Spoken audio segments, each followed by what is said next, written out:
Yo, j'espère que tu vas bien, je te souhaite la bienvenue dans cette nouvelle vidéo. Aujourd'hui on va parler d'une nouvelle BD, une BD signée notre cher Velman. Si ce nom vous dit rien, c'est le scénariste de la BD Sol, qui s'est aventuré dans une nouvelle BD dont le premier tome est sorti en 2019 et le dernier va sortir en 2021. Je dis que c'est la nouvelle BD de Velman car pour la plupart ça doit être le seul des 4 que vous devez connaître. Oui car ils sont 4, c'est une vraie équipe avec Velman et De Bonal au scénario et Tanquerel et Blanchard au dessin. Et cette BD s'appelle Le Dernier Atlas. Dans cette vidéo, je vais tout d'abord vous présenter ce qu'est cette BD, son histoire, ce qu'elle raconte, puis je vais vite fait vous parler un petit peu du projet, du lien aux auteurs, puis je vais terminer par vous donner mon avis global sur la BD. Cette vidéo est vraiment là pour vous faire découvrir cette BD Le Dernier Atlas. Jingle, c'est parti!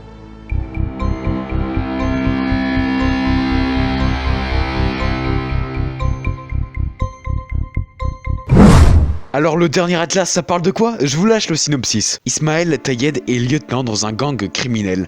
Son patron lui donne un ordre qu'il ne peut refuser, trouver une pile nucléaire. Pour cela, il va devoir remettre en marche et faire voler le dernier Atlas, un de ces immenses robots français qui gérait les constructions titanesques jusqu'au milieu des années 70, mais qui suite à un grave incident à Batna durant la guerre d'Algérie, ont tous été démantelés.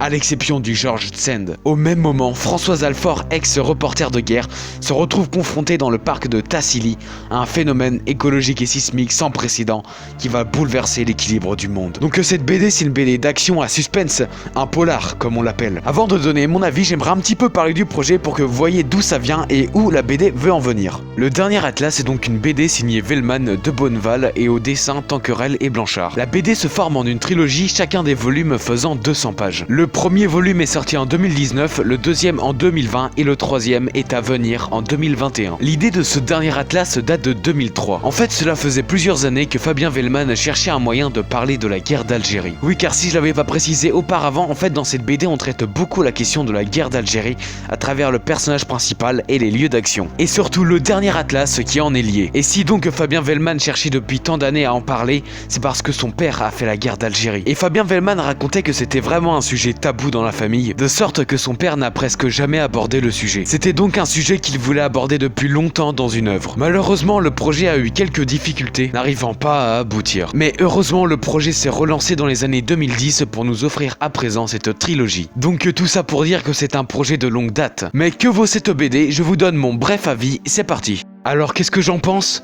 Pour moi, le Dernier Atlas, c'est une perle. Premier point, l'histoire est grave intéressante. Et tout ça, c'est grâce au sens du détail. Ensuite, deuxième point, le dessin est au top. Tout d'abord, les personnages auxquels on donne beaucoup de traits. Et ensuite et surtout, on a ce Dernier Atlas qui est magnifiquement dessiné. Je vous encourage à aller voir le making-of car on voit le travail monstre qu'il y a eu derrière. Ensuite, troisième point, l'ambiance. Pour moi, c'est le meilleur point et ça passe par une chose essentielle, les personnages sont géniaux. Et ça passe par les dialogues qui sont d'une justesse exceptionnelle, vivant d'un étonnant réalisme. On y croit à fond et c'est pour ça que ça rend l'histoire intéressante. Et pour continuer là-dessus, le fait qu'on y croit à fond avec des personnages charismatiques, ça donne des scènes d'action qui toujours avec cette justesse rendent super bien. Donc vous l'aurez compris, pour résumer, le Dernier Atlas c'est de bons personnages avec une justesse et un réalisme exceptionnel. À un tel point que ça nous fait oublier tout le côté fantastique de l'œuvre. Juste si je devais faire un petit reproche, je dirais qu'à certains moments on sait pas trop où ça veut aller. Mais sinon le Dernier Atlas, j'achète. D'ailleurs la BD a gagné au festival d'Angoulême le prix René Goscinny du meilleur scénario. Et ce prix, il le mérite amplement.